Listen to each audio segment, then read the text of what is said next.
"They hung my mom on a tree. Save her." The little girl begged Hell's Angel. Then 99 bikers came. The endless ribbon of asphalt stretched before Mac Harris like a worn-out welcome mat. His Harley-Davidson rumbled beneath him, a familiar comfort in a world that had shown him little kindness. The setting sun painted the sky in shades of orange and purple, casting long shadows across the empty desert landscape. Mac adjusted his grip on the handlebars, his knuckles bearing the faded ink of words he'd rather forget. The wind whipped at his gray-streaked beard, and his leather vest, stripped of its Hell's Angels patches, felt lighter than it used to. But the memories weighing on his conscience were heavy as ever. The motorcycle's chrome caught the last rays of sunlight as Mac let his mind drift back to easier times, before the choices that had led him down darker paths. His mama had always told him he had a good heart, even when his temper got the better of him. These days, he wondered if she'd still say the same. Before you continue listening, please let me know where in the world are you watching from today. Now back to the story. A tumbleweed skittered across the road, and Mac swerved slightly to avoid it.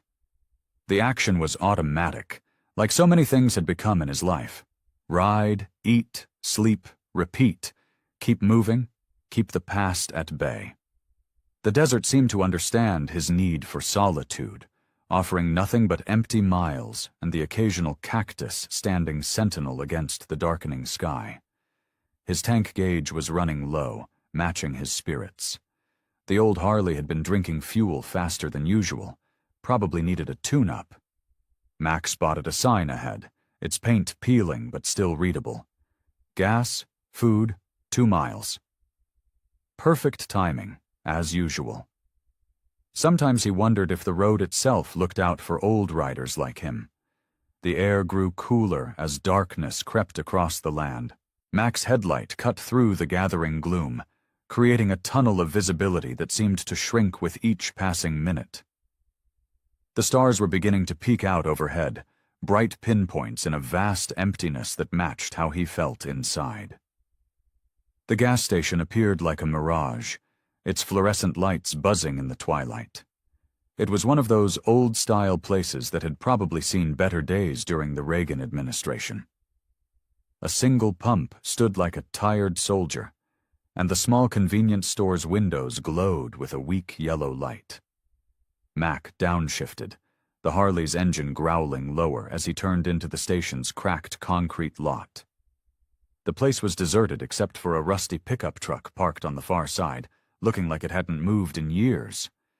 He pulled up to the pump, the engine's rumble echoing off the metal awning overhead before he cut the power. The sudden silence felt heavy in his ears. Mac swung his leg over the bike, his boots crunching on scattered gravel. His joints protested the movement. Too many miles today, too many years on the road. He stretched, rolling his shoulders beneath the leather vest, trying to work out the kinks. That's when he heard it. A voice, soft and desperate, calling out from somewhere in the gathering darkness. "Help. Please, help." Mac turned slowly, his eyes scanning the edges of the light cast by the station's fluorescence. The voice had been faint, almost lost in the desert wind, but he was sure he'd heard it. Years of riding with the angels had taught him to trust his instincts. And right now, those instincts were on high alert. He took a few steps toward the darkness, peering into the shadows where the station's light faded into nothing. The voice had seemed to come from that direction, near where the asphalt met the desert scrub, but he couldn't see anyone there. "Hello?" he called out, his deep voice carrying across the empty lot. There was no response, just the soft whisper of the wind and the distant hum of the station's lights. Mac's boots crunched against the gravel as he moved cautiously toward the darkness beyond the gas station's fluorescent glow. His eyes, adjusted to years of night riding, scanned the shadowy edges where pavement met desert. The wind carried the soft sound of whimpers, growing clearer with each step.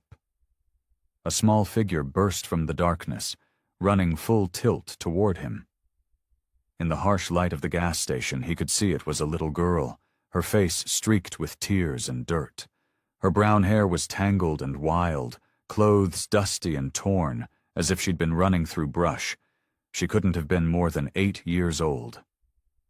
Mac's heart thumped harder in his chest. Out here, in the middle of nowhere, a child alone meant trouble. Big trouble. His weathered hands, covered in faded tattoos, clenched involuntarily at his sides. The girl's eyes were wide with terror, fixed on him like he was her last hope in the world. She stumbled as she ran, nearly falling. Without thinking, Mac moved forward to catch her if she went down.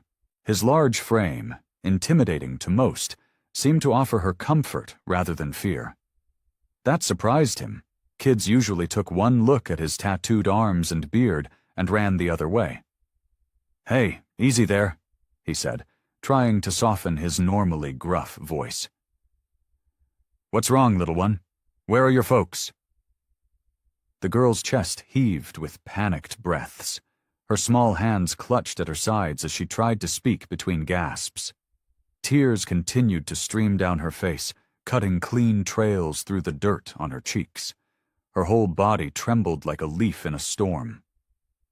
My mama," she managed to get out between sobs. They... Mac knelt down to her level, his knees protesting the movement.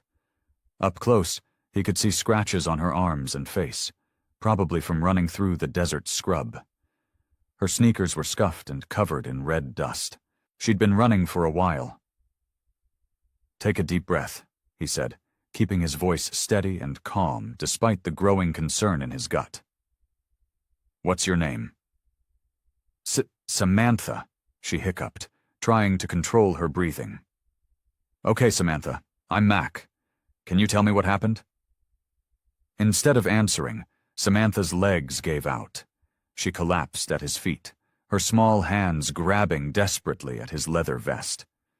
Her whole body shook with sobs as she looked up at him with eyes full of terror and plea. "Please!" she cried out, her voice cracking with desperation. "They hung my mama on a tree! You have to save her!" Mac felt like he'd been punched in the gut. The words hit him hard, stirring memories of darker times he'd rather forget. His jaw clenched as he looked down at the terrified child before him. Everything in him screamed to walk away. He'd left that life of violence behind. But looking at Samantha's tear-stained face, he knew he couldn't just leave her there.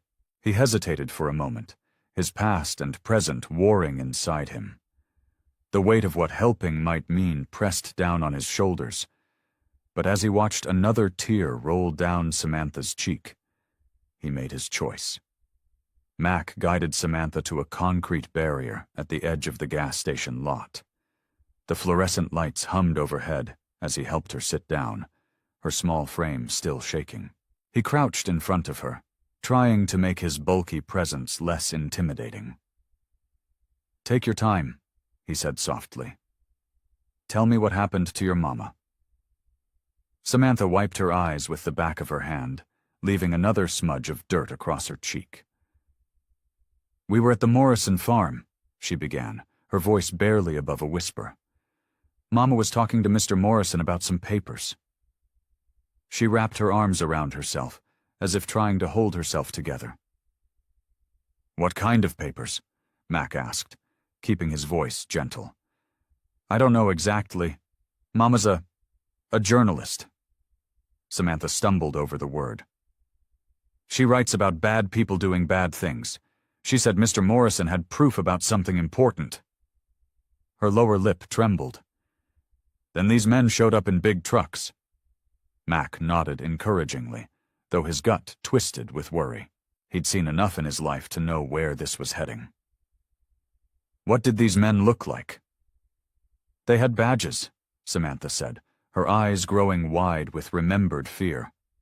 "But Mama said they weren't real police. She told me to run and hide in the barn."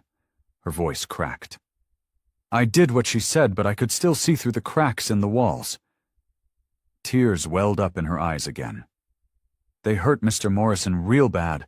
Then they grabbed Mama." She hugged herself tighter. "They tied her hands and put her in one of their trucks.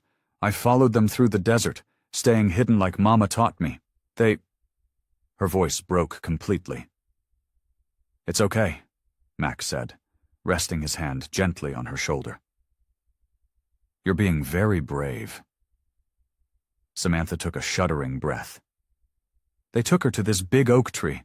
It's the only one for miles around. They—" She couldn't finish the sentence, but she didn't need to. "How long ago was this?" Mac asked, already calculating distances in his head.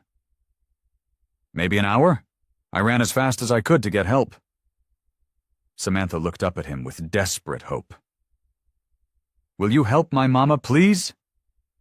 Mac stood up, his mind racing. If what Samantha said was true, they might still have time. But this wasn't just about helping someone in trouble. This was about crossing paths with corrupt law enforcement. He'd spent years avoiding exactly this kind of situation. He looked down at Samantha's pleading face and knew he couldn't walk away. "Yes," he said firmly. "I'll help your mama." Relief flooded Samantha's features.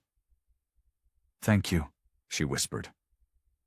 Mac walked to his motorcycle, a sleek black machine that had been his only companion for years.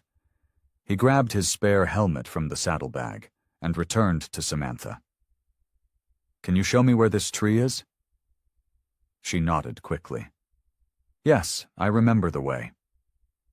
"Okay." He helped her put on the helmet, adjusting the straps to fit her small head. "Hold on tight to me, understand? If I tap your leg twice, that means duck down low behind me. Got it?" "Got it," Samantha said, determination replacing some of the fear in her voice. Mac lifted her onto the back of his motorcycle, making sure she was secure. Her small arms wrapped around his waist, clinging to him like a lifeline. The engine roared to life, echoing across the empty desert night. "Which way?" he asked over his shoulder. Samantha pointed into the darkness. "That way, past the hills." The motorcycle's headlight cut through the darkness like a blade, illuminating the rough desert terrain ahead.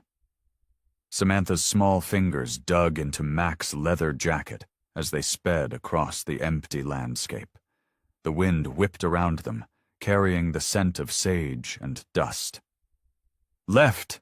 Samantha shouted over the engine's roar, pointing toward a cluster of low hills. "There's a dirt road behind those rocks." Mac leaned into the turn, feeling the bike's tires grip the loose ground. The desert stretched endlessly around them, a sea of shadows under the star-filled sky. Scrubby bushes and scattered rocks dotted the landscape, creating eerie shapes in the darkness. They found the dirt road exactly where Samantha said it would be. It was barely more than twin ruts carved into the earth, but Mac guided his bike along them skillfully. The suspension worked overtime as they bounced over the uneven ground. "How much further?" Mac called over his shoulder, aware that every minute counted. "Just past that big rock." Samantha's voice trembled with urgency. "Then we'll see the tree." The massive boulder she mentioned loomed ahead like a silent guardian. As they rounded it, Mac felt Samantha's grip tighten even more. The road dipped into a shallow valley, and there, standing alone against the starlit sky, was an ancient oak tree. Its twisted branches reached toward the heavens like gnarled fingers. Mac's heart pounded as he caught sight of a figure hanging from one of the lower branches. He killed the engine and lights immediately, letting momentum carry them closer in the darkness. They needed to approach carefully. There was no telling if Linda's attackers were still around. "Stay here," he whispered to Samantha as he helped her off the bike. "Hide behind that rock and don't come out unless I call you. Understand?" Samantha nodded, her eyes wide with fear and hope. She scurried behind the boulder, making herself as small as possible. Mac moved forward on foot, his boots silent on the packed earth. The moon provided just enough light to see by as he approached the tree. His trained eyes scanned the surrounding area for any sign of movement or danger, but the desert remained still and silent. As he got closer, he could make out Linda's form more clearly. She hung limply from thick ropes bound around her wrists, her feet barely touching the ground. Her head was slumped forward, dark hair hiding her face. Mac's heart clenched at the sight. He reached her in 3 long strides, immediately pressing his fingers to her neck. A pulse, weak but steady. He heard a soft moan escape her lips. "I've got you," he murmured, pulling out his knife. "Just hold on." With quick, careful movements, he cut through the ropes. Linda collapsed into his arms, and he gathered her close, supporting her weight easily. She stirred slightly, trying to lift her head. "Samantha?" she whispered, her voice raw and barely audible. "She's safe," Mac assured her. "She's the one who brought me to you." Linda's body relaxed slightly at his words, though she remained only semi-conscious. Mac could feel her trembling as he carried her away from the tree, her skin cold despite the lingering desert heat. "Mama!" Samantha's voice carried across the quiet night as she emerged from her hiding place. "Stay back for now," Mac called firmly but gently. "Let me get her somewhere safe first." Mac gently laid Linda down on a patch of soft earth, cushioning her head with his rolled-up jacket. Her breathing was shallow but steady. In the moonlight, he could see the bruises forming on her face and arms. Anger burned in his chest at the sight of what they'd done to her. "Mama needs water," Samantha said, hovering nearby with worried eyes. She pulled a small water bottle from her backpack and handed it to Mac.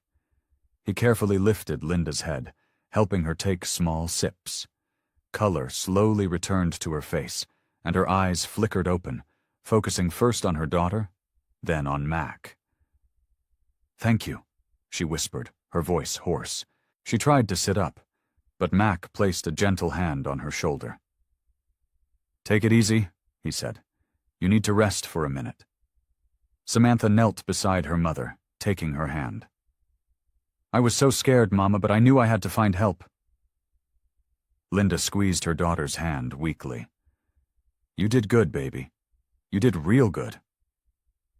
Mac pulled some basic medical supplies from his saddlebags and began cleaning the rope burns on Linda's wrists. As he worked, Samantha's words tumbled out in a rush of fear and anger. "It was Sheriff Matthews' men who did this," she said, her small hands balled into fists. "They're trying to scare us because Mama found out about their secret deals." Linda tried to shush her daughter, but Samantha continued.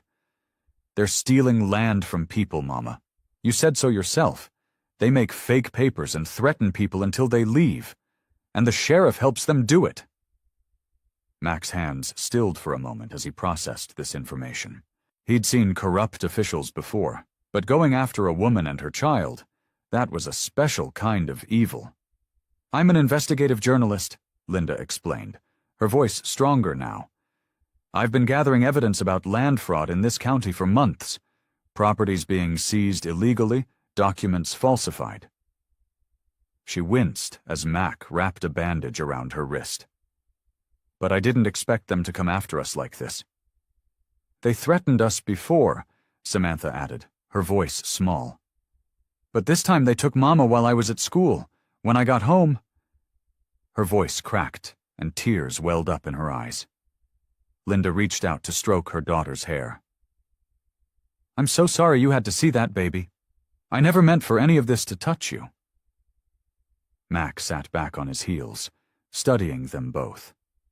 The woman's determination was evident even through her exhaustion, and the little girl's bravery was remarkable. But going up against corrupt law enforcement was dangerous business.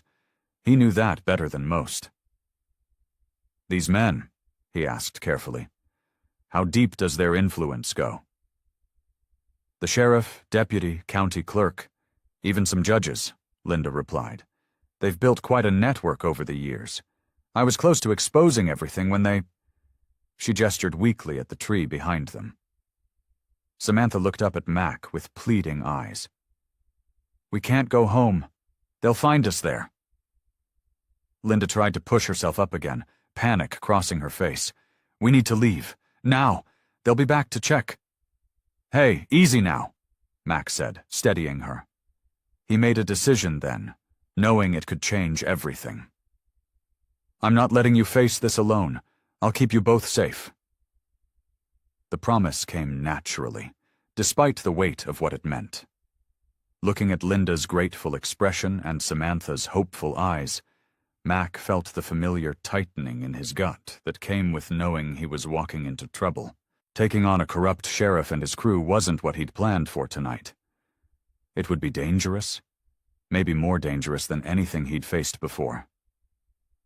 The neon sign of the Desert Rose Motel buzzed and flickered against the darkening sky.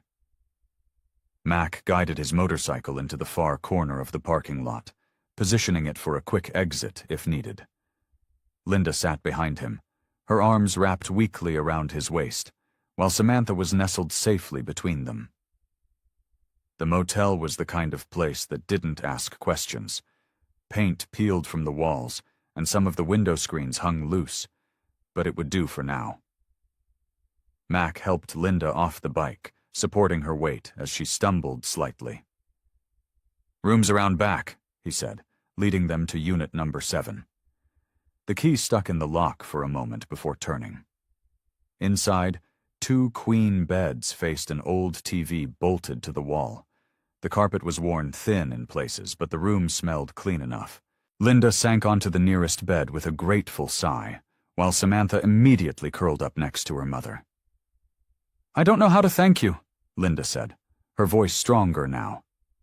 The color had returned to her face, though the bruises were darkening.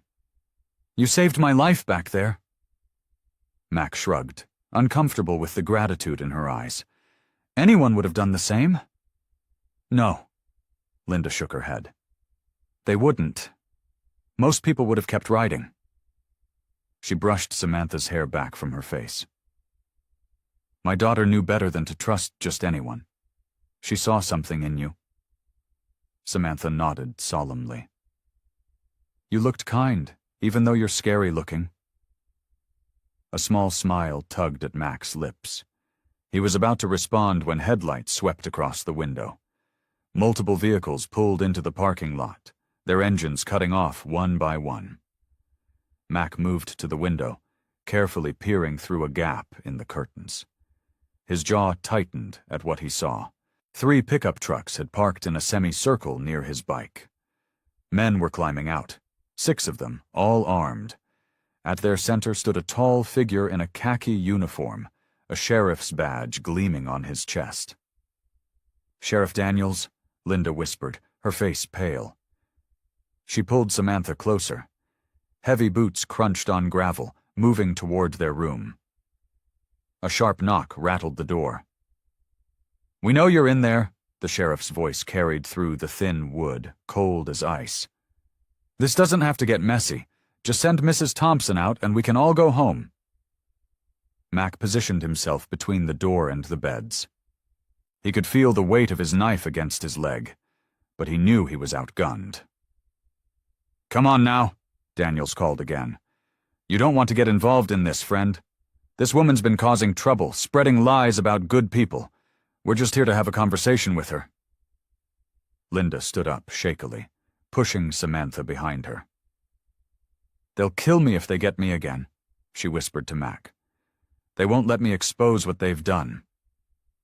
The men outside shifted impatiently. The metallic sound of weapons being readied carried through the night air. "Last chance," Sheriff Daniels said, his voice harder now. "Send her out or we're coming in. Don't make this harder than it needs to be." Mac's muscles tensed as he assessed their options. The bathroom window was too small for escape, and they were surrounded. Behind him, he could hear Samantha's frightened breathing and feel the determination radiating from Linda. These men had already shown what they were capable of. The rope burns on Linda's wrists were proof enough. Mac planted his feet firmly on the worn carpet, his massive frame filling the doorway. Every muscle in his body tensed, ready for whatever came next. Through the thin door, he could hear the sheriff's men shifting their weight, their weapons clicking in the night air. "I'm not asking again," Sheriff Daniels called out, his voice dripping with false patience. "Open this door." Behind Mac, Linda held Samantha close, both of them pressed against the far wall. The little girl's eyes were wide with fear, but she didn't make a sound. Smart kid, Mac thought. "Nobody's coming out," Mac growled, his voice low and steady. "And nobody's coming in." A dark chuckle came from outside.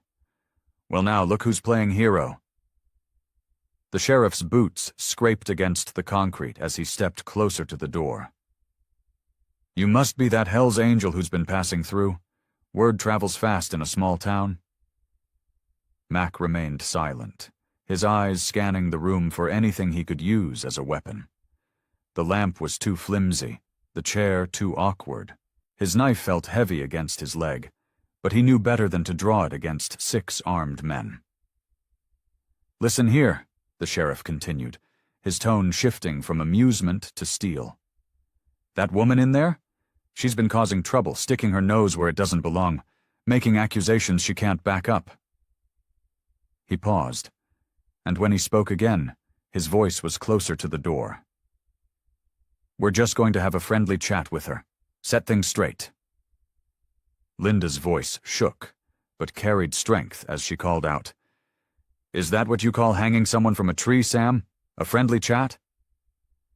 The sheriff's response was immediate and cold.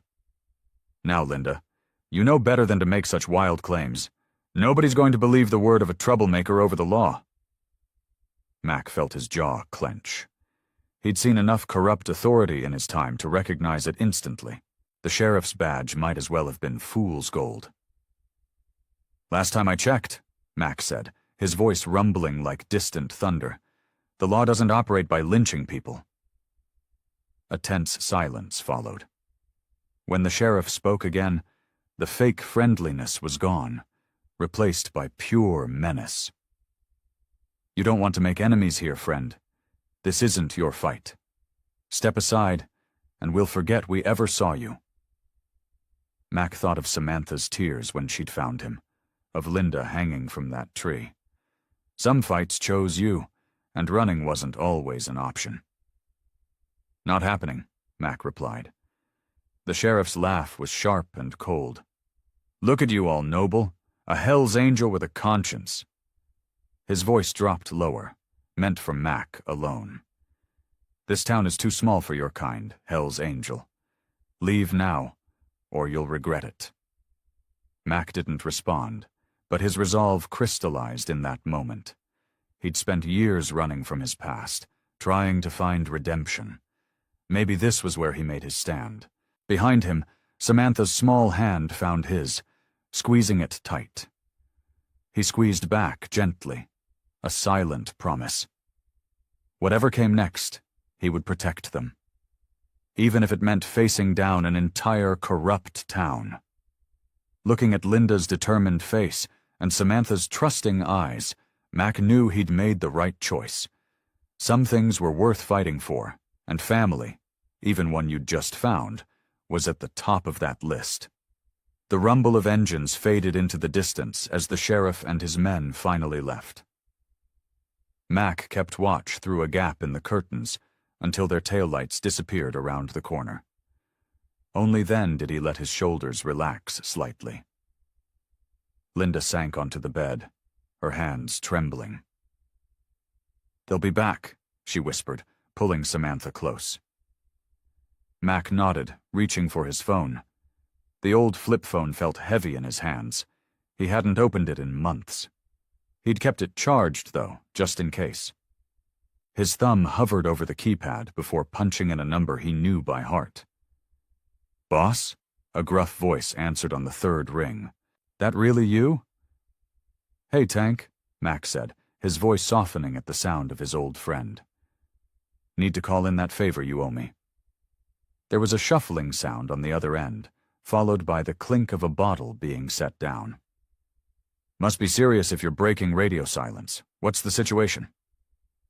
Mac walked to the window again, scanning the parking lot as he explained about Linda and Samantha, the corrupt sheriff, and the dangerous situation they'd found themselves in.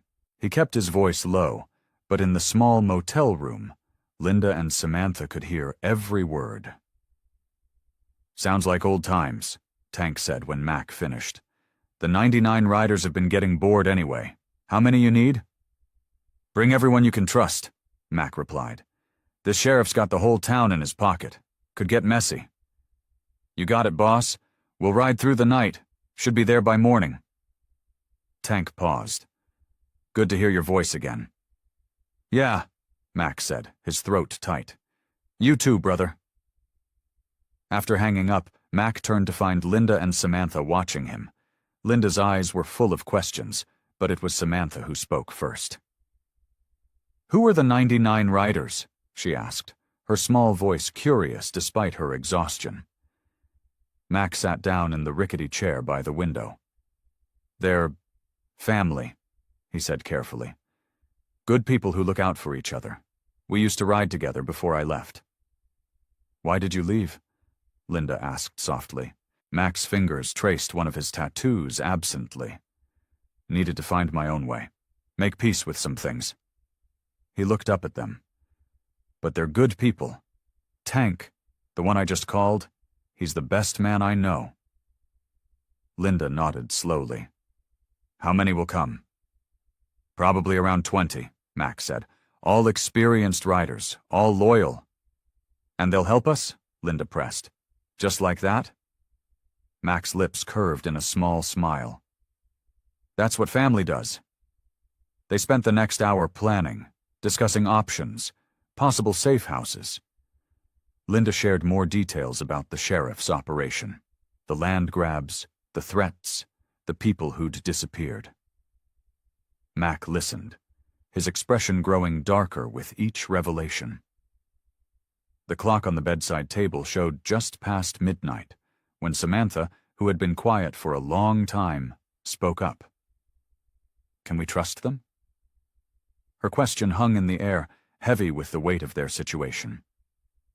Mac met her eyes, seeing the fear and hope mixed there. He wanted to tell her yes without hesitation, but he couldn't lie to her. The 99 riders were good people, but they were also dangerous when crossed. He wasn't sure how this powder keg would explode when it finally lit. We can trust them to help us, he said carefully, his voice betraying his own uncertainty. And sometimes, that's enough. The morning sun had barely touched the horizon when the first rumbles echoed through the quiet streets of the small town. The sound grew louder, like distant thunder rolling closer, until the first motorcycles appeared around the bend. They came in pairs, their chrome gleaming in the early light, riders sitting tall and proud on their machines. Mrs. Peterson, who was just opening her diner for the morning shift, stopped with her key halfway to the lock. Across the street, old Jim Barnes stepped out of his hardware store, his weathered face creased with concern. One by one, townspeople emerged from shops and homes, drawn by the impressive display of power rolling down their main street. Tank led the group, his massive frame making even his large bike look small beneath him. His salt and pepper beard was neatly trimmed, and his leather vest bore the familiar patch of the 99 riders, a phoenix rising from flames. Behind him rode Sarah Storm Williams, her silver hair streaming from beneath her helmet, and Big Mike, whose gentle nature belied his intimidating size. They weren't the outlaws they used to be. Most had regular jobs now, families, mortgages, but they carried themselves with the same quiet strength that had made them legends in their wilder days.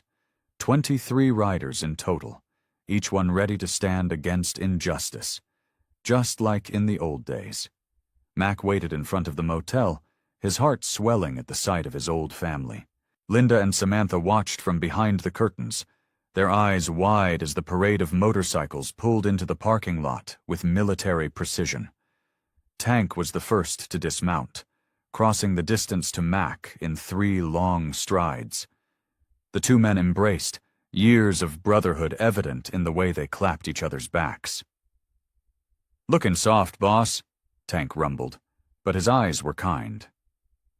"Still harder than you," Mac replied with a slight smile. The other riders gathered around, each greeting Mac with the same warmth. Storm hugged him tight, whispering, "Should have called sooner, you stubborn mule." Big Mike simply nodded, but his presence was reassuring as always. Inside the motel room, Mac made the introductions. The riders treated Linda with respect, and Samantha with genuine kindness. Storm immediately took to the little girl, her usual tough demeanor softening as she helped Samantha braid her hair. They gathered in the parking lot, going over their plan. The town was already buzzing with their arrival. Mac could see people driving by slowly, staring at the gathering of bikes and riders. "Sheriff's probably already heard we're here," Tank said, cleaning his glasses with deliberate care. "Man like that, he'll be waiting." "Good," Storm added, her voice hard. "Let him sweat a little." The riders mounted up, their bikes roaring to life in unison. Linda and Samantha would stay at the motel with Big Mike and 2 other riders, while the rest headed to the sheriff's office. As Mac swung his leg over his bike, he saw the mixture of hope and fear on Linda's face. "We'll be careful," he promised her. The group rolled through town like a wave of chrome and leather. People stopped to watch, some ducking into doorways, others standing their ground with curious expressions. The 99 riders were an impressive sight, not threatening exactly, but carrying an unmistakable air of capability and purpose. The sheriff's office sat at the end of Main Street, an unassuming brick building with 3 patrol cars parked out front. As they approached, Mac could see figures moving inside, gathering at the windows. He led the group to a stop in a perfect V formation, the rumble of engines fading to silence. The morning air was thick with tension as Mac dismounted, Tank and Storm flanking him as they walked toward the building. The rest of the riders stayed on their bikes, alert and ready. Sheriff Daniels stood in the doorway of the courthouse, his deputies flanking him on either side. His face was a mask of calm, but his eyes burned with barely contained fury as he watched Mac, Tank, and Storm approach. The morning sun cast long shadows across the courthouse steps, and a small crowd of townspeople had gathered at a safe distance to watch. "Quite a parade you've brought to my town," Daniels said, his voice carrying across the quiet street. He adjusted his gun belt, making sure everyone noticed the movement. "I don't recall sending out invitations." Mac planted his feet firmly on the bottom step. "We're here about Linda Matthews and what you did to her." "Don't know what you're talking about." Daniel smiled, but it didn't reach his eyes. "Though I did hear about a woman causing trouble, spreading lies about decent folks in this town."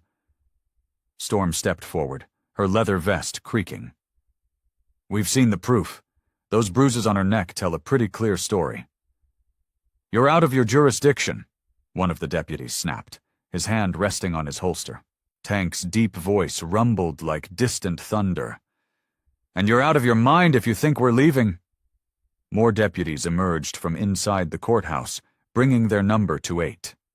They spread out along the steps, trying to look intimidating. Behind Mac, the rest of the riders remained steady on their bikes, engines off but ready. "Let me make this simple for you people," Daniels said, descending 1 step at a time. "This is my town. These are my streets. Whatever story that woman told you, it's lies. And if you don't clear out by sundown, I'll have every one of you in cells." "That a fact?" Mac asked quietly. His calm tone seemed to unnerve Daniels more than any threat could have. "Because I'm thinking maybe it's time for a proper investigation. Maybe get the state police involved, have them look into what's really going on in your town." Daniel's face reddened. "You threatening me, boy?" "Just stating facts," Mac replied. "Linda's got evidence, documents, photos, the kind of stuff that makes careers end and people go to prison." One of the deputies, young and nervous, suddenly rushed forward, shoving Mac hard in the chest. In an instant, Tank had the deputy's arm twisted behind his back, while Storm stepped between them and the other officers who had started to move. "Easy now," Tank warned, his grip firm but controlled. The deputy struggled for a moment before Daniels barked, "Stand down, Jenkins!" Tank released the deputy, who stumbled back to his group, rubbing his arm and glaring. The tension in the air was thick enough to cut with a knife. Daniels looked at the gathering crowd, then back at the solid wall of riders. His jaw worked as he calculated his options. Finally, he stepped back, gesturing for his men to do the same. "This isn't over," he said through clenched teeth. "Not by a long shot. You're making a big mistake getting involved in things you don't understand." "We understand just fine," Mac replied. "Question is, do you?" The sheriff and his men retreated into the courthouse, trying to maintain what dignity they could. The heavy doors closed behind them with a solid thud that echoed across the square. The riders remained where they were, a living barrier of chrome and leather, showing the town that things were about to change. The gathered crowd began to disperse, but Mac could see the hope in some of their faces. People who had lived too long under Daniel's corrupt rule. The afternoon sun beat down on the motel parking lot where Mac sat on his bike, keeping watch. The 99 riders had spread throughout the small town, making their presence known while protecting Linda and Samantha. The confrontation at the courthouse that morning had bought them some time, but Mac knew it wouldn't last long. His phone buzzed in his pocket. The number wasn't one he recognized, but something made him answer it anyway. "Mac Harris?" The voice was smooth, cultured, definitely not one of the sheriff's men. "Who's asking?" "Douglas Trent, though you probably remember me better as the guy whose car went off Miller's Bridge 3 years ago." Mac's grip tightened on the phone. He remembered that night clearly. The screech of tires, the broken guardrail, and the Mercedes hanging precariously over the rushing water below. He'd been the one to pull Trent out before the car plunged into the river. "Yeah, I remember," Mac said. "What do you want?" "I've been watching what's happening with Sheriff Daniels," Trent said, "and I think I can help you." Mac straightened on his bike, scanning the area out of habit. "How do you know about that?" "I've been investigating Daniels and his operation for months. Land grabs, extortion, worse things that haven't come to light yet. The documents Linda Matthews found? They're just the tip of the iceberg." "And you're just now deciding to do something about it?" There was a pause on the other end. "I'm not proud of how long I've looked the other way. Money has a way of making people blind to things they should see. But I'm trying to make it right." Mac watched as Tank rolled past on patrol, giving him a nod. "Why should I trust you?" "Because I owe you my life," Trent replied. "And because I have resources you need. Bank records, security footage, witness statements, evidence that could bring down not just Daniels, but the entire network he's working for." "If you've got all that, why haven't you gone to the state police?" "The corruption goes deeper than you think. I needed to be sure about who I could trust. When I saw you and the riders show up, I knew this was the chance I've been waiting for." Mac rubbed his beard, thinking. Trent was right. They needed more than just Linda's evidence to take down Daniels. But wealthy businessmen didn't usually side with outlaw bikers, even reformed ones. "What's in it for you?" Mac asked. "Redemption, maybe," Trent said quietly. "A chance to do something right for once. Meet me at the old Carson Mill tonight at 8. I'll bring everything I have." Mac thought about Linda's bruised neck, about Samantha's tears, about all the other people Daniels must have hurt over the years. They needed help, but trusting the wrong person could get them all killed. "I'll think about it," Mac said. "Don't think too long," Trent replied. "Daniels is making moves, big ones. Whatever you decide, be careful. He's got friends in places you wouldn't expect." The line went dead. Mac slipped the phone back into his pocket and kicked his bike to life. He needed to talk to Storm and Tank about this.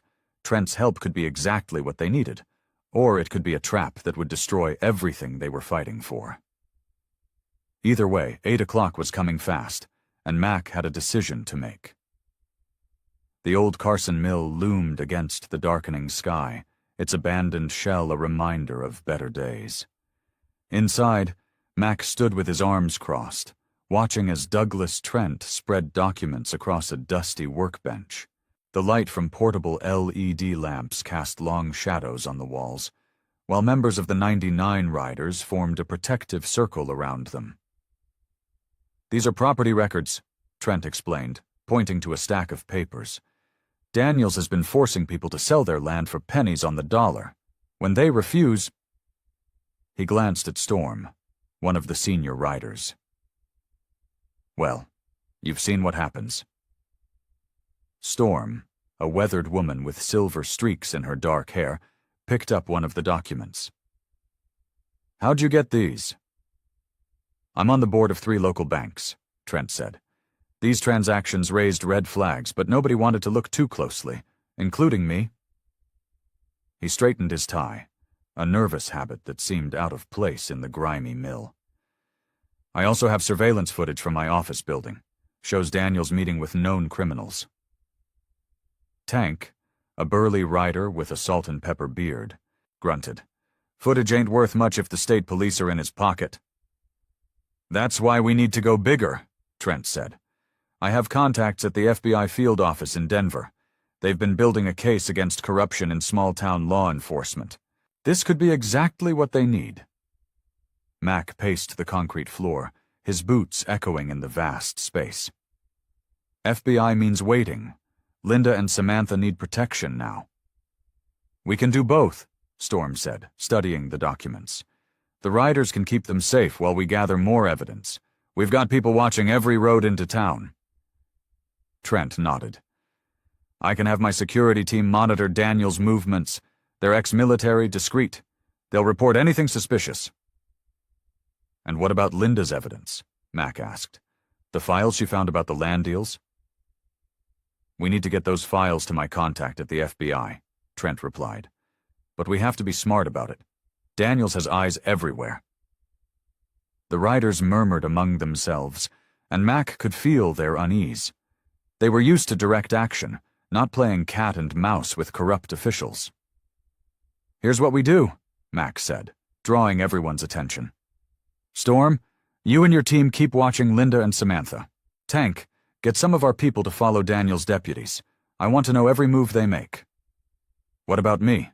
Trent asked. "You work your contacts. But remember, if this goes south, it's not just your reputation on the line. These are people's lives we're dealing with." Trent met Mac's gaze steadily. "I understand. I'll have my security team start tonight. They'll coordinate with your people." The group spent the next hour working out details, patrol schedules, communication protocols, backup plans. The riders would work in shifts, maintaining their presence in town while gathering intelligence. Trent would use his business meetings as cover to contact federal authorities. As they finished, Mac looked around at the unlikely alliance they'd formed. Outlaw bikers, a millionaire businessman, all working together to protect a mother and daughter and expose corruption. The plan seemed fragile, held together by trust that was still new and untested. Storm must have noticed his concern. She put a hand on his shoulder. "We've faced worse odds," she said quietly. "Have we?" Mac watched as Trent gathered his documents, while the riders checked their phones and weapons. "Maybe not," Storm admitted. "But we've got something Daniels doesn't." "What's that?" "Each other." She smiled, the expression fierce and determined. "And a whole lot of people who are tired of being afraid." The morning sun filtered through the dusty windows of Trent's office as he pulled another manila folder from his safe. Mac sat across from the mahogany desk, his large frame making the expensive leather chair seem small. The contrast between them was stark. Trent in his tailored suit, Mac in his worn leather jacket. "This goes deeper than land grabs," Trent said, his voice heavy. He spread photographs across the desk. "These were taken at the abandoned McAllister Ranch, about 20 miles outside town." Mac leaned forward, his jaw tightening as he studied the images. They showed trucks arriving late at night, people being hustled between vehicles. The timestamp showed they were taken just last week. "Human trafficking," Mac said, the words tasting bitter in his mouth. Trent nodded, loosening his tie. "My security team has been monitoring the ranch for months. The sheriff's deputies provide escort for these trucks. They're moving people through here regularly, mostly undocumented workers and—" He paused, swallowing hard. "And young women." "Like Linda," Mac growled. "That's why they went after her. She wasn't just investigating corrupt land deals. She stumbled onto something much bigger." Trent pulled out more documents, bank statements, property records, shell company registrations. Daniels isn't just a corrupt sheriff. He's part of a network that stretches across 3 states. They force people off their land, use the properties as waypoints for their trafficking operation, then sell the land to shell companies for massive profits. Mac's hands clenched into fists. "That's why they tried to kill her. She had proof." "Yes, and there's more." Trent opened his laptop, turning it to show Mac a series of emails. These were sent between Daniels and some very powerful people, judges, state officials, even a federal prosecutor. They're all involved. The scope of it hit Mac like a physical blow. This wasn't just about a corrupt small-town sheriff anymore. They were up against an organized criminal enterprise with tentacles reaching into every level of law enforcement and government. "How many people?" Mac asked, his voice rough. "How many have they hurt?" Trent shook his head. "Dozens of families forced off their land, hundreds of trafficking victims over the past 5 years, and those are just the cases we know about." Mac stood up, pacing the office. The weight of this new information pressed down on him. He thought of Samantha's tears when she found him, of Linda hanging from that tree. How many others had suffered similar fates or worse? "We can't back down," Mac said finally, turning to face Trent. "Not now, not knowing this." "It's dangerous," Trent warned. "These people, they have resources, connections. They'll do anything to protect their operation. Then we'll do anything to stop them." Mac's voice was firm. "Linda and Samantha aren't the only ones who need help. This town, these people, they're all victims, and it stops now."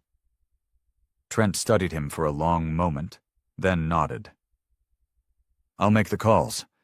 My FBI contact needs to see this immediately." He gathered the documents, his movements precise and determined. "But Mac, we'll need more than just the riders. We'll need every ally we can get." "Then we'll find them," Mac said. "Every person they've hurt, every family they've threatened, they all deserve justice." He looked out the window at the town below, seeing it with new eyes. Behind the peaceful facade lay a web of corruption and cruelty that had ensnared countless innocent lives. The battle ahead would be harder than he'd imagined, but he knew there was no turning back. The afternoon sun beat down on Main Street as Mac and several of the 99 riders stood outside Pete's Diner. Inside, every booth and counter seat was filled with townspeople, their faces a mix of worry and determination. The meeting hadn't been planned. It just happened after word spread about what Trent had uncovered. Sarah, the diner's owner, moved between tables with fresh coffee, her gray hair tied back in a tight bun. "My daddy built this place 40 years ago," she said, her voice carrying across the packed room. "Last month they tried to force me to sell, said there were code violations. When I refused, my suppliers suddenly wouldn't deliver anymore." Murmurs of agreement rippled through the crowd. A weathered farmer in overalls stood up, his calloused hands gripping the back of his chair. "They did the same to my family," Threatened to cut off our water rights unless we sold our south pasture. Been farming that land for 3 generations. More stories poured out. A mechanic who'd been harassed by deputies. A teacher whose brother disappeared after asking too many questions. A motel owner who'd seen suspicious trucks late at night, but stayed quiet out of fear. Mac listened, his heart heavy but his resolve strengthening. These weren't just isolated incidents. They were pieces of a larger pattern of corruption that had slowly strangled the town. "We thought we were alone," said Tom, a local grocery store owner. "Each of us fighting our own little battle, too scared to speak up." He looked around the room. "But we're not alone anymore, are we?" The 99 riders stood along the walls, their presence both reassuring and intimidating. They'd come expecting to fight. But now they were witnessing something more powerful, a community finding its voice. "No, you're not alone," Mac said, his deep voice cutting through the chatter. "But fighting back won't be easy. These people, they're dangerous. They've hurt a lot of folks, and they won't stop just because we ask nicely." An elderly woman near the counter spoke up. "My grandson was taken 2 years ago. Police said he ran away, but I knew better." Her eyes were sharp with anger. "I'd rather die fighting than live another day under their boot." More voices joined in, offering support, resources, information.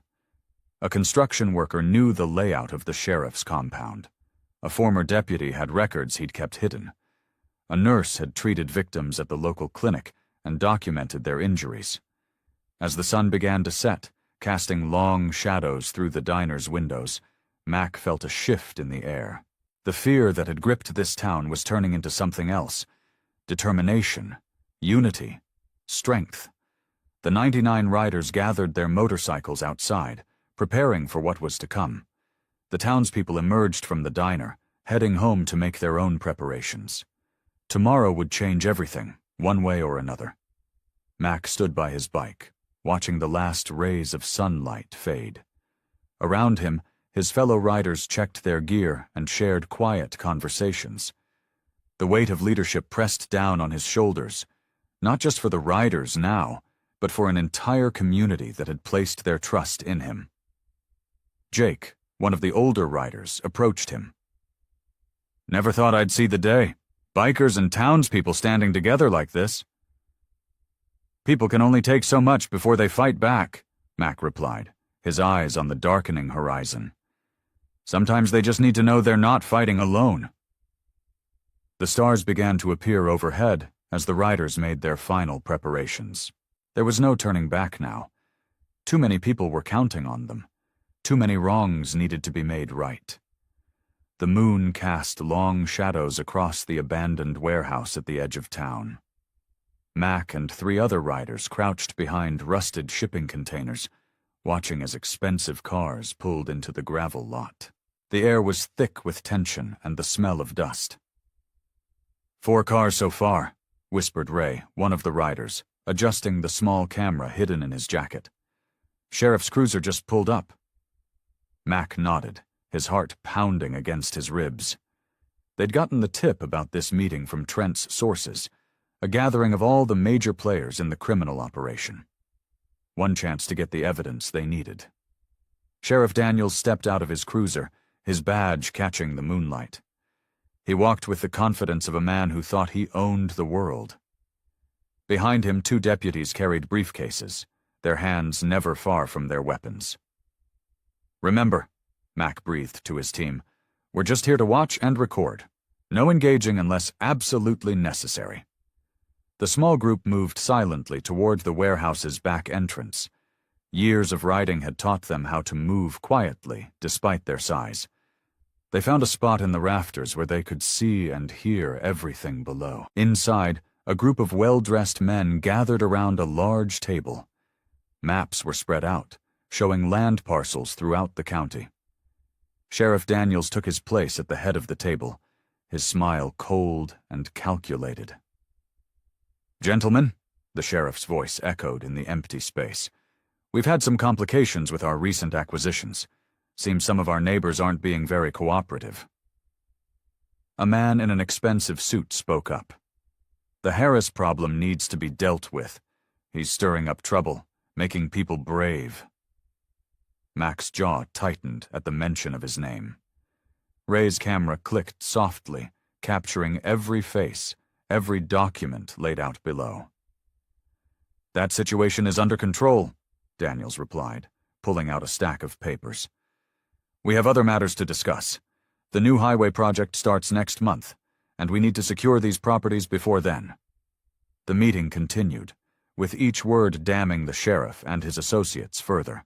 They discussed threats, bribes, and worse, confirming everything Linda had discovered and more. Then something went wrong. A deputy near the door suddenly looked up toward the rafters. "Sir," he called out, "I heard something." Mac's heart stopped.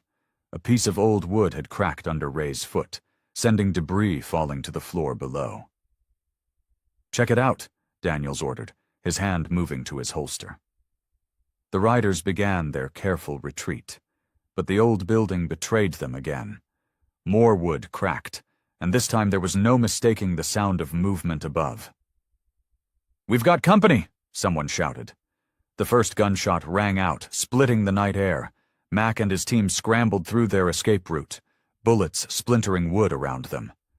They ran across the roof, jumping from one section to another. Ray nearly slipped, but Mac caught his arm, pulling him to safety. They made it to their bikes just as car doors slammed and engines roared to life. Mac gunned his motorcycle, the engine's roar drowning out the shouts behind them. The other riders followed, splitting up as planned to make pursuit harder. Headlights appeared in Mac's mirrors as he took the back roads at dangerous speeds. A bullet shattered his left mirror, but he kept going, weaving through the darkness until the lights behind him finally disappeared. When he finally reached the safe house, his hands were shaking. Ray was already there, clutching the camera like it was made of gold. They'd gotten what they came for, proof of the sheriff's crimes. But now Daniels knew he'd been compromised. The night wasn't over, and the real danger was just beginning. Linda paced the small cabin floor, her fingers twisting together as she watched Mac through the window. Outside, motorcycles rolled in one by one, their riders emerging from the darkness like shadows. The 99 riders had scattered after the warehouse operation, taking different routes to throw off any followers. Now they were slowly reconvening at the safe house hidden deep in the woods. Samantha sat at the worn kitchen table, her small hands wrapped around a mug of hot chocolate. Her eyes never left the window, counting each rider that returned. "Are they all going to make it back?" she asked, her voice barely above a whisper. "They will, sweetheart," Linda assured her, though uncertainty gnawed at her stomach. She'd seen the determination in Sheriff Daniels' eyes before. The man was like a rattlesnake, most dangerous when cornered. Mac pushed through the cabin door, his leather jacket spotted with rain. Ray followed close behind, still clutching the camera that held their evidence. Their faces were grim. "Everyone's accounted for except Jake and Carlos," Mac reported, running a hand through his gray-streaked beard. "They should be here soon. They know the backup routes."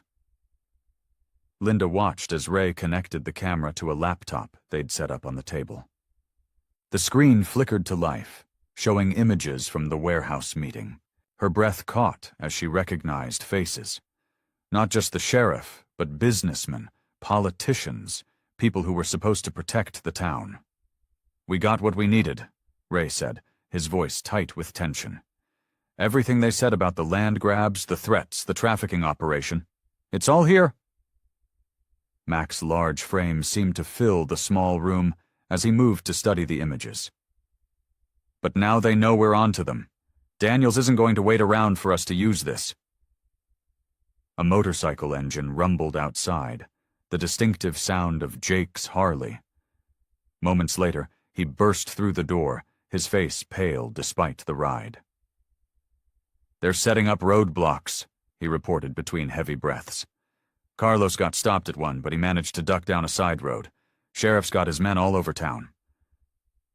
Linda felt her heart sink. This was familiar territory.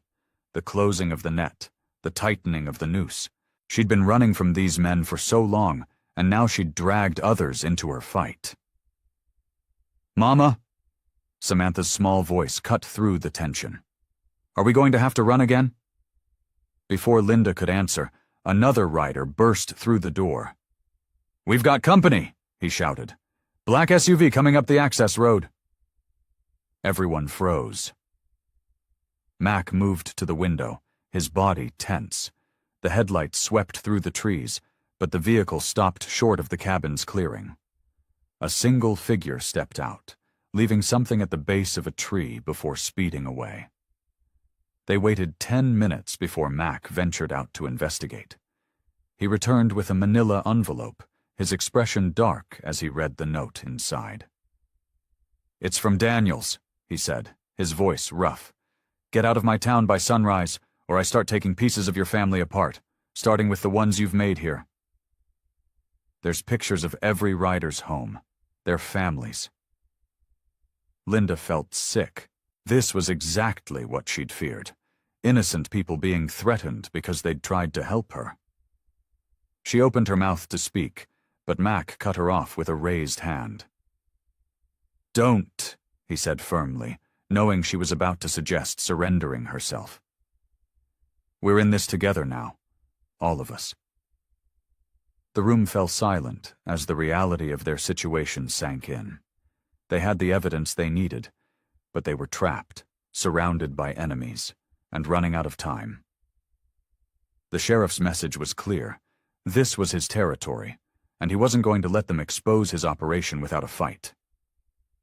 Dawn crept over the small town, painting the sky in shades of orange and pink.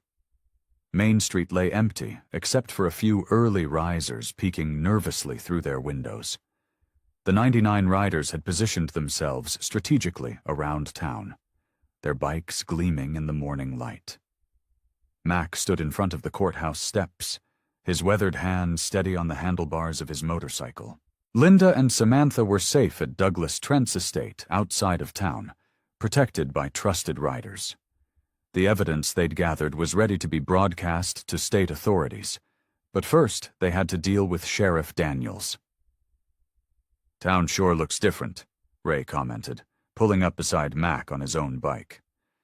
"Half the folks are watching us like we're their salvation, the other half like we're the devil himself." Mac nodded, noting the mix of fear and hope in the faces peering out from shops and homes. Some had offered support in whispers, slipping information about the sheriff's activities. Others had shuttered their windows, choosing the familiar evil over unknown change. "Sheriff's coming," called out Jake from his position near the diner. "Got at least 15 vehicles with him." The rumble of engines grew louder as a convoy of police cruisers and black SUVs approached from the north. They formed a line across Main Street, blocking the road. Sheriff Daniels stepped out of his vehicle, adjusting his gun belt with deliberate slowness. "Last chance, Harris," Daniels called out, his voice carrying across the empty street. "Take your gang of reformed sinners and leave. This town doesn't need your kind of justice." Mac dismounted his bike, his boots hitting the pavement with a heavy thud. The morning sun cast long shadows behind him as he walked forward, stopping in the middle of the street. Behind him, the riders tensed, ready for whatever came next. "You're right about one thing, Daniels." Mac's deep voice resonated in the quiet morning air. "This town doesn't need my kind of justice. It needs real justice, the kind you swore to uphold and then betrayed." Daniel's face twisted into a sneer. "You think you can waltz in here with your outlaw friends and play hero?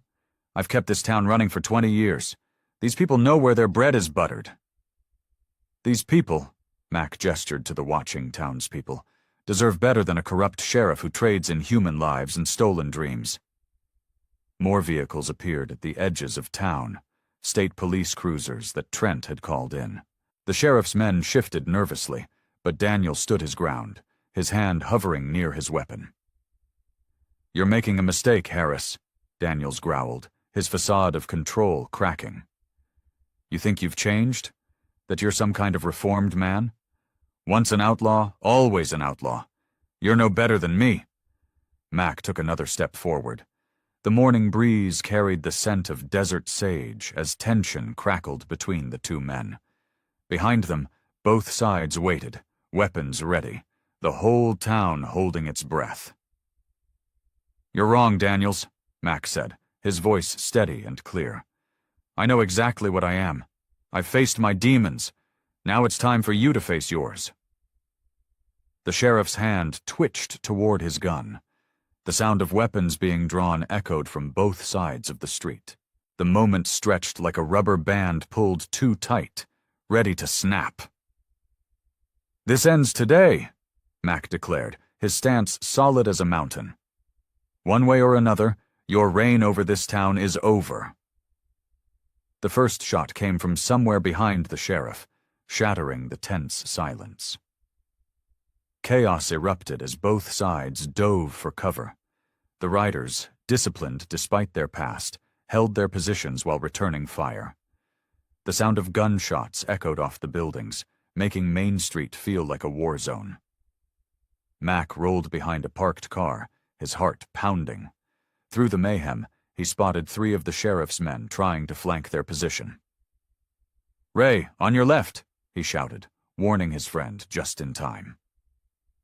The state police, caught between duty and confusion, finally chose their side when they saw the sheriff's men firing first. They joined the riders, their sirens wailing as they moved to surround Daniel's forces. At Trent's estate outside town, Linda paced nervously while Samantha watched through a window. The sounds of the battle carried even here, making the little girl flinch with each distant pop. "Mom," Samantha said, her voice trembling, "we have to help them." Linda pulled her daughter close, feeling torn between keeping her safe and helping the people who'd risked everything for them. The decision was made for her when she saw Jake, one of the riders left to guard them, fall as bullets sprayed through the windows. "Get down!" Linda screamed, pulling Samantha to the floor. They crawled behind a heavy desk as more of the sheriff's men stormed the estate. Back in town, Mac was fighting his way toward Daniels when a bullet caught him in the shoulder, spinning him around. He stumbled, trying to regain his footing, but another shot grazed his leg. Through blurry vision, he saw the sheriff approaching, a cruel smile on his face. "Not so tough now, are you?" Daniels taunted as his men surrounded Mac. The riders tried to reach him, but heavy gunfire kept them pinned down. They watched helplessly as the sheriff's men dragged Mac toward a waiting vehicle. At the estate, Linda's investigative instincts kicked in. She remembered the secret passage Trent had shown them, a remnant from Prohibition days. "Samantha, honey, remember that tunnel we saw? We need to use it now." They made it to the tunnel just as the sheriff's men broke down the door. Linda's mind raced as they moved through the darkness. She knew every piece of evidence they'd gathered, every contact in town who'd helped them. Most importantly, she knew which ones had been too scared to act before. Leading Samantha through the tunnel, Linda pulled out her phone. With shaking fingers, she sent a mass text to every sympathetic contact in town. Shop owners, teachers, factory workers, all the people who'd whispered their support, but stayed silent out of fear. They emerged from the tunnel 2 blocks from the estate. Linda could see the town's water tower from here, and an idea formed. She led Samantha to Sarah Chen's house, the local radio operator who'd been secretly helping them gather evidence. "Sarah," Linda banged on the back door. "It's time." Inside, Sarah quickly set up her equipment while Linda organized the incoming responses from townspeople. Dozens, then hundreds of messages poured in as people pledged their support. "The sheriff has Mac," Linda spoke into the microphone, her voice broadcasting across every radio in town. "But we have the truth, we have the evidence, and we have each other." Her voice grew stronger with each word. "For years we've lived in fear. No more. This is our town." All across town, people emerged from their homes. Armed with whatever they could find, they moved towards the sheriff's station where Mac was being held. The riders, seeing the surge of support, pressed forward with renewed vigor. Linda looked at her daughter, seeing the same determination she felt reflected in Samantha's eyes. "Let's go get him," she said, leading the growing crowd toward the station. The time for hiding was over. The crowd moved like a wave through the streets, Linda and Samantha at its heart. Shop owners locked their doors and joined them. Factory workers arrived in their work clothes, tools in hand. Even Martha from the diner brought her entire kitchen staff. Inside the sheriff's station, Daniels paced nervously as his men reported the growing crowd outside. Mac, handcuffed to a chair and bleeding from his wounds, managed a weak smile. "Looks like your time's up, Sheriff." "Shut up," Daniels snapped, his confident facade cracking. He peered through the blinds, his face going pale at the sight of hundreds of townspeople surrounding the building. Linda's voice boomed through a megaphone. "Sheriff Daniels, we have copies of every document, every piece of evidence, every witness statement. The FBI is on their way." Her voice carried the strength of someone who'd finally found her power. "Your men can still walk away." The sound of boots scraping against floor tiles filled the station as several deputies exchanged uncertain looks. One by one, they set their weapons down and raised their hands. "What are you doing?" Daniel screamed, his face red with rage. "Pick those guns up." "It's over, Sam," Deputy Wilson said, removing his badge. "We're not dying for your crimes." Outside, the 99 riders mixed with the townspeople, creating a solid wall of determination. Sarah Chen's voice crackled over every radio in town, reading out the evidence of Daniel's corruption. The truth, so long buried, was finally seeing daylight. Samantha spotted movement through a window. "Mom, I see Mac," she shouted, pointing to a second-floor office. Linda relayed the information to Ray and the other riders. They quickly organized teams to cover every exit, while Linda led a group through the front door. The remaining deputies offered no resistance, stepping aside as the crowd poured in. Upstairs, Daniels pressed a gun to Mac's head, his hand shaking. "Stay back, I'll kill him." "No, you won't," Linda said calmly, stepping into the room. "Because you're a coward, Sam. You've always been a coward. That's why you need guns and badges and other men to do your dirty work." The sheriff's eyes darted between Linda and the crowd behind her. His empire was crumbling, and he knew it. In desperation, he swung his gun toward Linda. Mac, despite his injuries, saw his chance. He threw his weight backward, chair and all, crashing into Daniels. The gun went flying. Deputies Wilson and Martinez rushed forward, tackling their former boss. As they led Daniels away in handcuffs, the crowd's cheers echoed through the building. Linda rushed to free Mac from his restraints, while Samantha hugged them both. "I knew you'd come," Mac said weakly, managing to stand with Linda's help. "We all came," Linda replied, gesturing to the crowd of townspeople filling the station. "Every person you and the riders stood up for, every family you protected, they're all here." Through the window, they could see more police cars arriving, state troopers and FBI agents responding to Trent's calls. The corrupt network that had held the town in fear for so long was finally being exposed. Mac leaned against the wall. His wounds needed attention, but his eyes were clear and determined.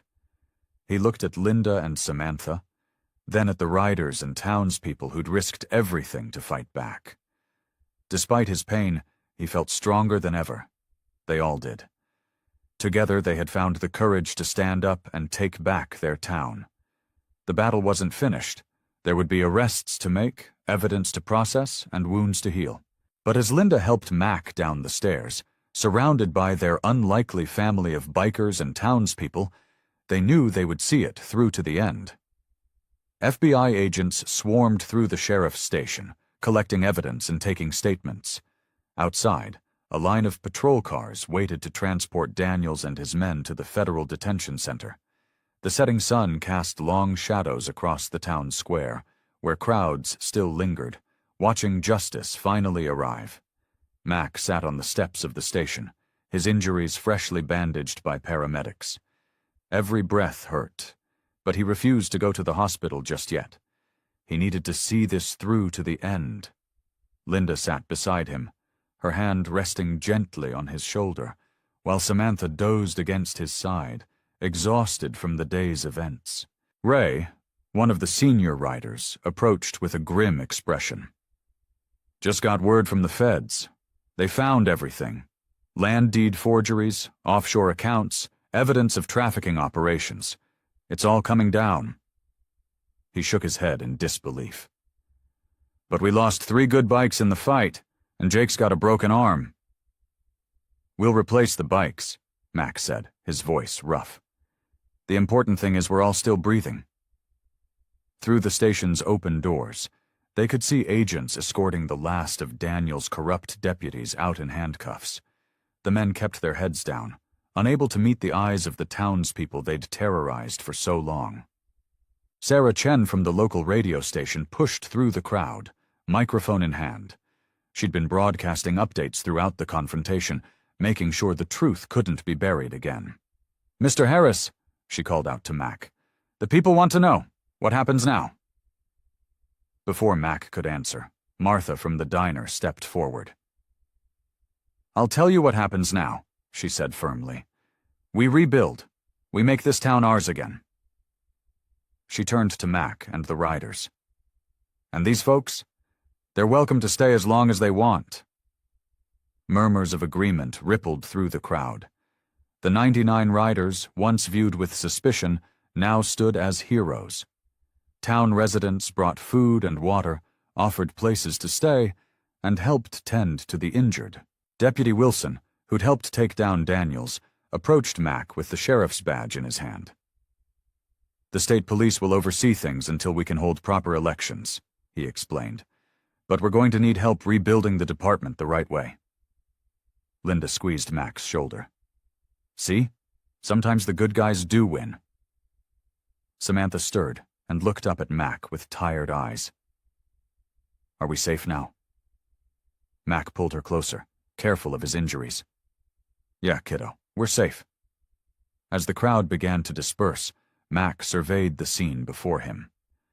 The 99 riders mingled with townspeople, sharing stories and helping clean up the debris from the confrontation. Linda sat strong beside him, no longer afraid of shadows. Samantha's peaceful face showed complete trust in their protection. The price had been high. Broken bones, damaged property, and shattered peace of mind. But looking at the faces of those he'd fought for, Mac saw something that made it all worthwhile. Hope. Hope in the eyes of children who could now play freely in their streets. Hope in the faces of business owners who no longer had to pay protection money. Hope in the determined expressions of those already planning how to make their town better. The last police transport pulled away, carrying Daniels to face justice. As it disappeared around the corner, Mac felt the weight of the battle lifting. His body ached, and his wounds would take time to heal, but his spirit was unbroken. The fight had cost them all dearly, but seeing the community united, seeing Linda and Samantha safe, seeing justice prevail, he knew without doubt that every sacrifice had been worth it. The morning sun painted Main Street in warm, golden hues as Mac walked with Linda and Samantha toward Martha's diner. His ribs still ached from the fight, but the pain seemed less important now. Around them, the town buzzed with activity. People repainting storefronts, fixing broken windows, and greeting each other with genuine smiles. Inside the diner, Martha had already set up their usual booth. The place was different now. Photos of the 99 riders hung proudly on the wall, alongside old town pictures. A newspaper clipping about the sheriff's arrest was framed near the counter. "The usual, Mac?" Martha called out, already pouring his coffee. "Thanks, Martha." His voice was gentler these days, he noticed. The hard edge that had been there for so many years had softened. As they settled into their booth, Mac watched Linda help Samantha with her menu, though the girl already knew it by heart. 3 weeks had passed since the arrest, and still, he marveled at how natural this felt, having breakfast together, being part of something bigger than himself. Through the window, he could see some of his riders helping old Mr. Johnson repair his fence. Others were teaching local kids basic motorcycle maintenance in the parking lot. The sight made him smile. These men and women, who had once lived on society's edges, were now vital parts of the community. Deputy Wilson, soon to be Sheriff Wilson, waved as he passed by on his morning patrol. The police department was being rebuilt from the ground up, with Mac serving as a consultant. His experience, both good and bad, was helping shape a force that would protect, not intimidate. "Penny for your thoughts?" Linda asked, reaching across the table to touch his hand. Mac looked down at his weathered hands. The tattoos that had once marked him as an outlaw now faded like his old life. "Just thinking about how different things are," he said. "A few months ago I was just passing through, running from my past. Now you're our hero," Linda finished, her eyes soft with understanding. Mac shook his head. "Not a hero, just someone who finally stopped running." Martha brought their breakfast, pancakes for Samantha, eggs and toast for Linda, and a hearty plate of biscuits and gravy for Mac. As they ate, townsfolk stopped by their table to chat or share news. Each interaction reminded Mac of how much had changed. He wasn't just the mysterious biker anymore. He was Mac Harris, a man with roots, responsibilities, and relationships. The transformation still amazed him. The anger that had driven him for so long had given way to something else. A fierce protectiveness, yes, but also a deep sense of peace. He'd spent years believing he didn't deserve happiness, that his past mistakes defined him. Now, watching Linda laugh at one of Martha's jokes and seeing Samantha's face light up as she drowned her pancakes in syrup, he understood that redemption wasn't about erasing the past. It was about choosing a better future. Samantha finished her breakfast and slid around the booth until she was next to him. Her small hand found his, and she looked up at him with those trusting eyes that had first melted his hardened heart that day by the gas station. "Mommy says you're my daddy now," she whispered, her voice full of hope and love. The words hit Mac like a physical force, bringing a lump to his throat. He looked at Linda, who watched them with tears in her eyes, then back at Samantha. All the battles, all the pain, all the changes. In this moment, he understood exactly why it had all been worth it. He'd found more than redemption. He'd found a family. The morning air was crisp as the 99 riders gathered in the town square, their motorcycles lined up in neat rows. The chrome gleamed in the early sunlight, and the gentle rumble of idling engines filled the air. Townsfolk had come out to bid them farewell, bringing homemade pies, sandwiches, and thermoses of hot coffee for the road. Mac stood by his bike, adjusting the saddlebags while Linda helped Samantha secure her small backpack to the motorcycle. The girl wore a brand-new leather jacket that matched her mother's, both gifts from the riders. Her helmet, decorated with butterfly stickers, sat ready on the bike's seat. "You sure about this?" Big Mike, one of the senior riders, asked Mac. "Being president of the 99 riders means a lot of responsibility." Mac nodded, his eyes scanning the crowd of leather-clad men and women who had become more than just fellow riders. They were family now. "The club needs direction," he said, "and I need them. We all do." Deputy Wilson, newly appointed Sheriff Wilson, approached with his hand extended. "Town won't be the same without you folks around," he said, shaking Mac's hand firmly. "But thanks to you, it'll be a better place." Martha from the diner pushed through the crowd, carrying a large paper bag. "Road food," she explained, pressing it into Linda's hands, and some of Samantha's favorite cookies. The goodbyes continued as more townspeople came forward. Mr. Johnson brought leather riding gloves for Linda. The hardware store owner presented Samantha with a special cushion for long rides. Each gift, each farewell, reinforced what they had built here, a community that had learned to trust and support each other. "Ready?" Mac asked, turning to Linda and Samantha. Linda smiled, her eyes bright with excitement. "Ready as we'll ever be." The 99 riders mounted their bikes, engines roaring to life in a thunderous chorus. Mac helped Samantha settle into her spot between him and Linda on their custom 3-seater. She wrapped her small arms around his waist, secure in her position. "Remember," Big Mike called out over the engines, "we're heading to that place in Colorado first. Got some more wrongs to right." Mac nodded. The 99 riders had found their new purpose, traveling from town to town, helping those who needed it, fighting corruption where they found it. But this time they weren't outlaws. They were protectors. Linda kicked her bike to life, the engine purring beneath her. She'd taken to riding like she was born to it, and the sight of her confident smile behind her windshield made Mac's heart swell with pride. The townspeople waved and cheered as the bikes began to move. Mac led the procession, with Linda riding beside him. Samantha's grip tightened around his waist as they picked up speed, and he could hear her excited giggle even over the rumble of the engines.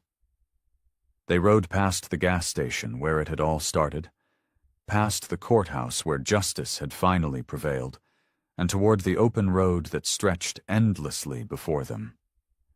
The morning sun climbed higher, casting long shadows behind the parade of motorcycles as they headed out of town. The wind whipped around them as they gained speed, and Mac felt a profound sense of rightness settle over him. Behind them, the 99 riders followed in formation, a family forged in struggle and triumph. Beside him, Linda rode with the confidence of a natural-born rider, and between them, safe and loved, Samantha represented everything they had fought for, and everything they would become. The road stretched out like a ribbon of freedom before them, winding through golden hills under a bright blue sky. The thunderous symphony of motorcycle engines filled the air as the 99 riders followed in formation behind Mac, Linda, and Samantha. The morning sun warmed their backs, and the fresh spring air carried the scent of wildflowers. Samantha's arms were secure around Mac's waist, her small frame pressed against his back. Every now and then, he felt her shift to wave at Linda, who rode steadily beside them on her own bike. The sight of Linda handling her motorcycle with such natural grace made his chest swell with pride. The weight of Samantha against his back, the steady presence of Linda beside him, and the rumble of loyal riders behind him filled an emptiness in Mac's heart he hadn't even known was there. For so many years he'd been a lone wolf, convinced that solitude was his destiny. Now, every mile that passed beneath their wheels felt like another step away from that lonely past. Through his mirrors, he caught glimpses of the other riders, men and women who had become more than just fellow bikers. They were family now, united in purpose. Big Mike's massive frame on his custom chopper, Sarah's sleek sport bike, and old Joe's classic Harley, each one a piece of this newfound belonging. Linda signaled from beside him, pointing to a sign up ahead. "Pete's Roadside Diner, next exit," it read in faded red letters. Samantha patted Mac's shoulder excitedly, their signal for when she wanted to tell him something. He tilted his head slightly to hear her better. "I'm hungry," she called over the wind, and he could hear the smile in her voice. Mac raised his hand, signaling the group to take the exit.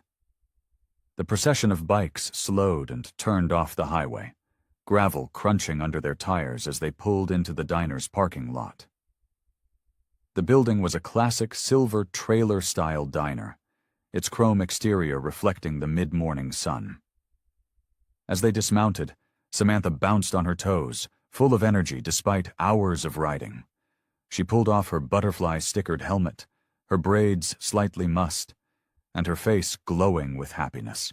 Linda stretched beside her bike, her leather jacket catching the sunlight, making her look like she'd been born to this life. "Last one in buys the pie," Samantha called out, already racing toward the diner's entrance. Linda caught up with her in a few quick strides, scooping her up and spinning her around while Samantha's laughter rang out across the parking lot. Mac watched them, feeling something powerful and warm spread through his chest. This was what had been missing all those years on the road. Not just company, but this simple, pure joy of being with people who loved him, who needed him, who wanted him in their lives. The bell above the diner door chimed as they entered, the smell of coffee and bacon filling the air. They slid into a booth, Samantha between them, and she immediately grabbed the menu, though Mac knew she would order chocolate chip pancakes. She always did. Linda reached across the table and squeezed his hand, her eyes soft with understanding. She knew what this meant to him. This simple moment of belonging. Samantha leaned against his arm as she pointed out pictures on the menu, chattering about which toppings she wanted on her pancakes. The laughter came easily now, natural and free, as they sat in that small roadside diner. The rest of the 99 riders filled the surrounding booths, their presence a protective circle around this precious new family. Mac looked at Linda's smile, felt Samantha's warm weight against his side, and knew with absolute certainty that after all these years of searching, he had finally found his way home. The afternoon sun cast long shadows across the diner's worn linoleum floor as Mac watched Linda help Samantha clean sticky maple syrup from her fingers. His weathered hands wrapped around a coffee mug, its warmth seeping into his calloused palms. The tattoos that marked his arms, remnants of his past life, seemed less harsh now, softened somehow by the gentle scene before him. Through the window, he could see the bikes lined up outside, chrome gleaming. His own motorcycle, battle-scarred but reliable, stood ready for the road ahead.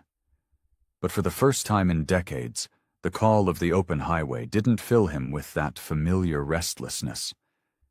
Instead, he felt anchored, grounded by the love that surrounded him. The memories of the past few weeks played through his mind like scenes from a movie. That desperate cry for help at the gas station, Linda hanging from that tree, the fierce battles with the corrupt sheriff and his men, it all seemed both distant and immediate. Each moment had led him here, to this unexpected peace. "What are you thinking about?" Linda asked softly, sliding into the booth beside him. Her eyes, once haunted by fear, now held a steady warmth that never failed to touch something deep in his soul. Mac cleared his throat, his voice rough with emotion. "About how sometimes the best things in life come from the worst situations." He glanced at Samantha, who was now showing Big Mike her collection of road maps, pointing out their journey with small fingers.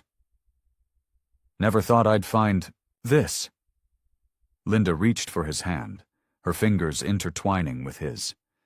The simple gesture spoke volumes, about trust, about healing, about second chances.